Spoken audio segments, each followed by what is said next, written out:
Hello YouTube, this is Morgan, Airspeed Prime here at my next Sword Art Online episode review. This one's going to be for Season 1, Episode 23, Bonds. We are still on Part 4 of the DVD sets. Only 2 episodes to go, and I'll just say I probably will finish this arc this week. And then next week I'll probably get the review out for Sword Art Online Extra Edition, the kind of OVA movie type thing. And we're also still on Volume 4 of the light novel series. So that is the situation that we're in on the source material on DVDs. But this episode I think is really good. Last episode left off with a really interesting point in that you had that big moment where Suguha finally realized that Kirito is Kazuto and vice versa. And so this episode just starts off with, okay, this has just come out, she's upset. Kazuto's just kind of stunned by what's just happened and just what Sugu said to him in the last episode. And the way you pick up is very interesting because, okay, Suga is still crying on the bed, but you actually focus on Kirito's kind of reaction to this. And you basically get his thoughts, like his reaction to finding out that he was not actually kind of part of this family, that his reaction to finding out that his parents weren't actually his parents and finding out the truth. And it's very different than Suguha's reaction, whereas she kind of didn't really she kind of took it in stride. He found out when he was much younger, kind of very suddenly, like she was just kind of told it straight up. He kind of found it out on his own. So it was this kind of just shocking moment. Suddenly he found all these secrets out and everything changed. And just because of the type of kind of personality that Kazuto is, just by default, the way he kind of reacted to this was to kind of go even deeper into online games and computers and stuff like that. Step away from like the kendo and kind of distance himself from Suguha, because he, in his mind, he was just like, who is this person? Do I even know her that well? I thought she was my sister, but now she's not. It's a really interesting dynamic, but you ultimately find out that this is a very important kind of thing that happened between the two of them, in that he distanced himself from her pretty heavily, in that after that point, as she says in the previous episode, I wished you had kind of gone back to being a jerk to me. She saw his distance as kind of him being a jerk, whereas to him it was just that he just didn't know how to process the fact that this whole dynamic that he had in terms of what he thought his family was had changed, and he saw the only way to do that as kind of diving deeper into online games. And this is a really kind of deep kind of look back into him as a character and just how he really develops. It really shows his character development in that he even says that he basically got into online games so heavily to kind of escape, to be this other character. But in the game, very early on, he realized what the virtual world is. It's not so different than the real world. There's only a tiny difference between the two. And he really learned in the game to really heavily kind of reevaluate what his bonds with other people mean to him.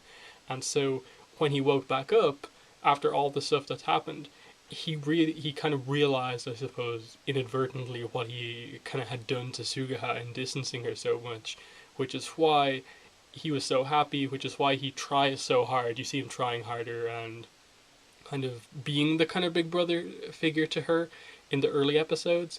And she takes this sudden change in such a way where it turns into kind of romantic feelings from her end, when in fact it's just that she's been without her brother for so long that that's just the kind of way things have turned out. And I like how it kind of ends up being kind of resolved, and that he kind of realizes that, okay, the the virtual world is how kind of I figured out a lot of things.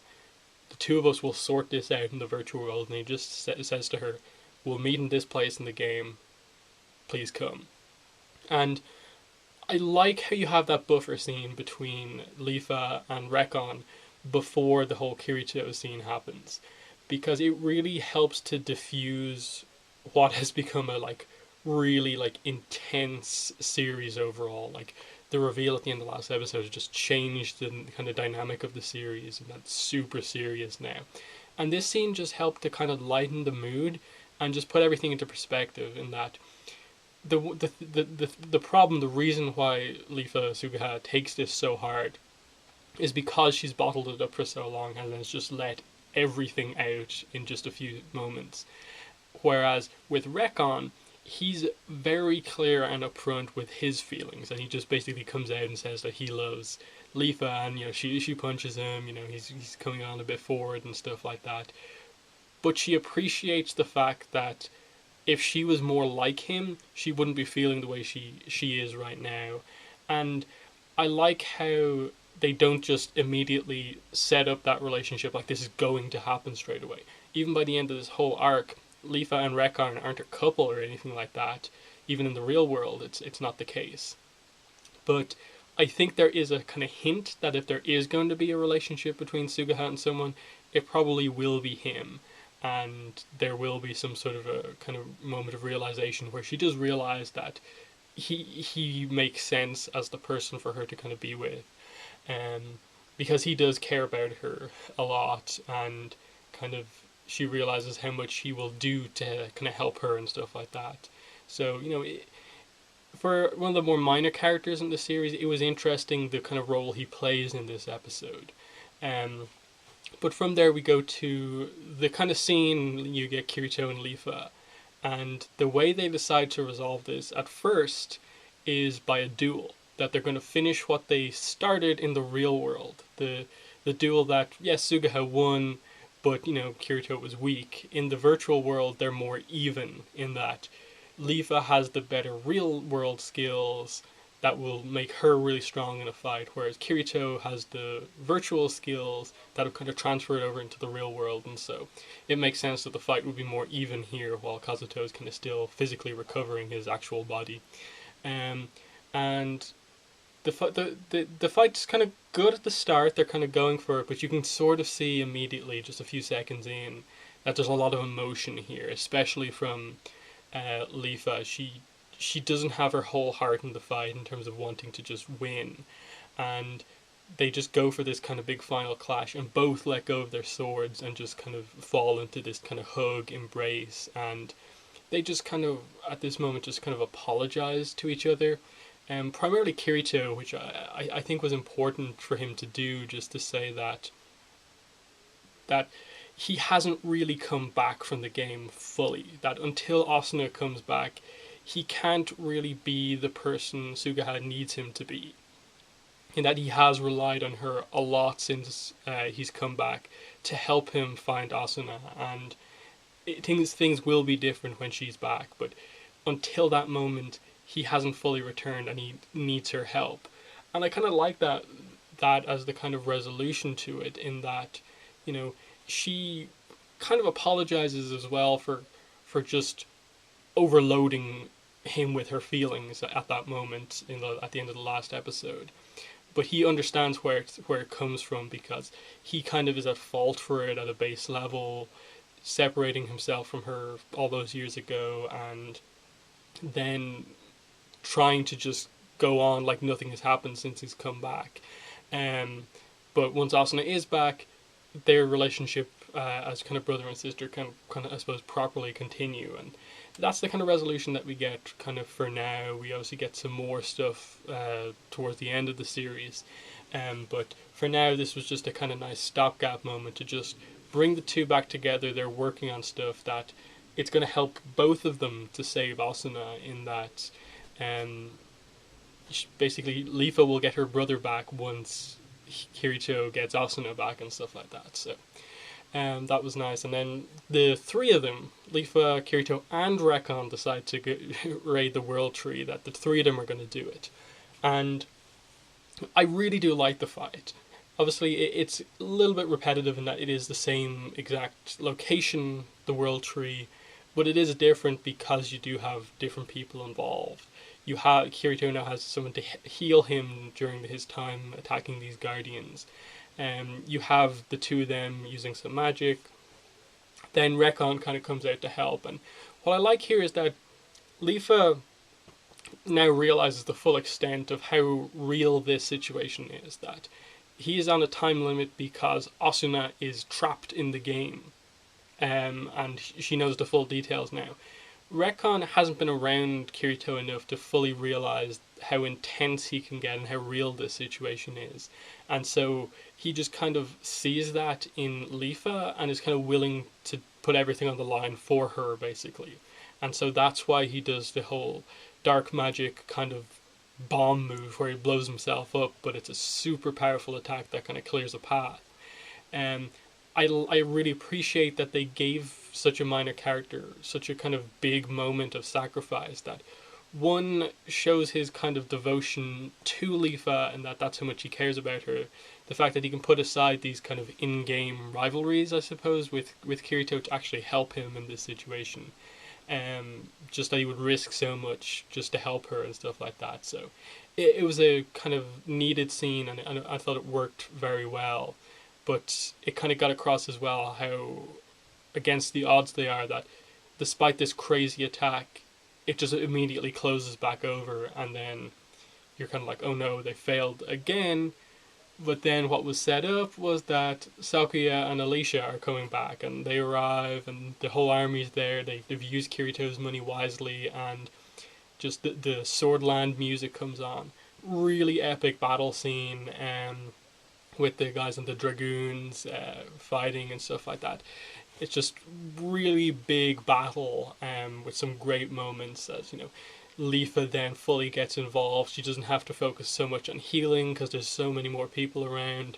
You get Kirito and Leafa kind of back to back, fending off a bunch of them. Sakuya and Leafa do some stuff. It's really impressive, and then on the final run up to get to the top of the world tree, she tosses him her katana, and he dual wields his way up to the top. Really impressive action scene, worked well with basically everything that was set up, that he needed the gift from her to have the power to get to the top. That, their whole journey has been her helping him to kind of save Asuna, and even after the truth has come out and, she kind of reveals she's kind of jealous of Asuna, she still at this moment realizes how important this is to her brother and gives him the kind of means to do that. And they arrive up there, and nothing's happening basically. Yui reveals that kind of this was never meant to be cleared. That's the way the game was built, and it's a big moment because you realize that as much as Kayaba was a villain, the game was clearable. He told them specifically what to do, and he even went as far as to, I'm the final boss. I will turn my settings to mortal in the final battle. And in the end, he was kind of impressed and kind of glad that the players beat him, because that's kind of what he wanted to prove in his game.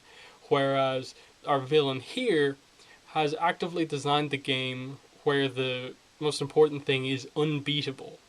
And it's just this case of a guy abusing his powers in the virtual world and not giving the players a means to actually win. And it's another reason for kind of Kirito to be angry and out to kind of get Sugo. It's obviously nowhere near as big as the fact that he's captured Asuna, but it is another thing, just as his abuse of the virtual world compared to the way Kirito and Asuna see it is definitely a big contrast that you get in the series.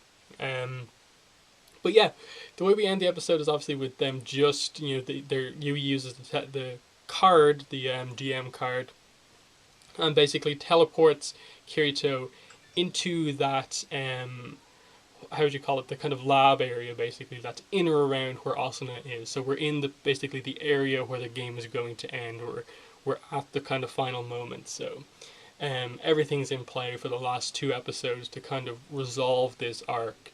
So final thoughts on the episode are that I really liked it.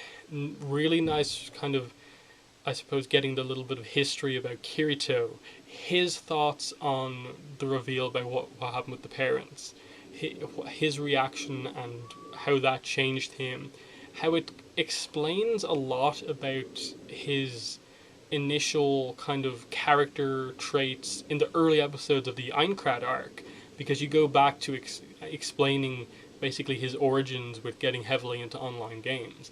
I thought that was really good.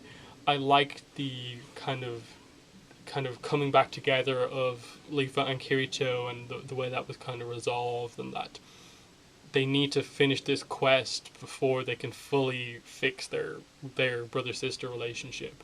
That was very well done as well.